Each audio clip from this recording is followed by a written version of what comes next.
హైదరాబాద్ రవీంద్ర భారతిలో ఎమ్మెల్యే వేర్లపల్లి శంకర్ అధ్యక్షతన వీరనారి చాకలి ఐలమ్మ 129వ జయంతి వేడుకలను నిర్వహించారు. ఈ వేడుకల్లో ముఖ్య అతిథులుగా మంత్రులు పొన్నం, జూపల్లి కృష్ణారావు, ఎంపీ అనిల్ కుమార్, పలువురు అధికారులు పాల్గొన్నారు.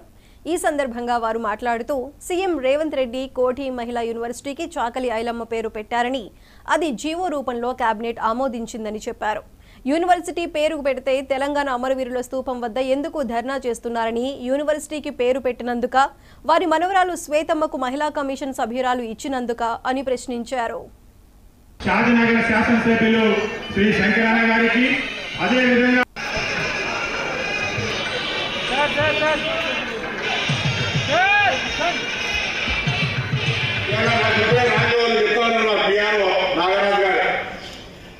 చెన్నైకి వెళ్ళిన టీఆర్ఎస్ నాయకులు 15 వర్గాలకు సంబంధించినటువంటి దాని మీద స్టడీ చేయడానికి అక్కడ దావత్ పేరులో పెళ్లి పేరు దాని పేరు పెట్టుకున్నారు. నాకు తెలియదు కానీ నేను అడుగుతా ఉన్న 10 సంవత్సరాలు అన్నప్పుడు మరలా పన్నుతో గట్టి ఎందుకు పోలే 10 సంవత్సరాల నుంచి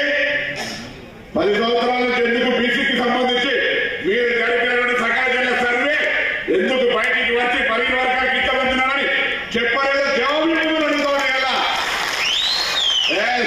నేను 15 వర్గాల శాఖ మంత్రిగా మా కేబినెట్ రేవంత్ రెడ్డి గారి నాయకత్వంలో ఉన్న ప్రభుత్వం నాయకుడు రాహుల్ గాంధీ గారి దేశంలో పార్లమెంట్ సాక్షిగా ఆయన జాతి గురించి బీజేపీ అడుగుతుంటే కూడా ఇదే పార్లమెంట్ లో తప్పకుండా ఒక రోజు ఉల్లంఘన జరిపే తీర్మానం పెడతామని ధైర్యం ఉన్నటువంటి చెప్తుంటే తెలంగాణ రాష్ట్రంలో 15 వర్గాల శాఖ మంత్రిగా ఉద్యమాల నుంచి వచ్చిన బిడ్డగా 15 వర్గాల బిడ్డగా తప్పకుండా కులగలను చేయాలని మా కేబినెట్ మా ముఖ్యమంత్రి రేవంత్ రెడ్డి గారు నిర్ణయం చేసి కార్యాచరణ తీసుకొని పోతూ కమిషన్ సమయం అయిపోయిన 7 రోజుల్లోనే నూతన కమిషన్ నియమించి దిశ దశ నిర్దేశించి కార్యక్రమం తీసుకుంటుంటే ఎట్లా కూడా పని అవుతుంది కదా, నేను అడిగితేనే పని అయింది అన్నట్టుగా చూపెట్టడానికి కొన్ని రాజకీయ పార్టీలు ఇలా మాట్లాడుతూ ఉన్నాయి, విమర్శిస్తా ఉన్నాయి, ర్యాలీ తీస్తా ఉన్నాయి,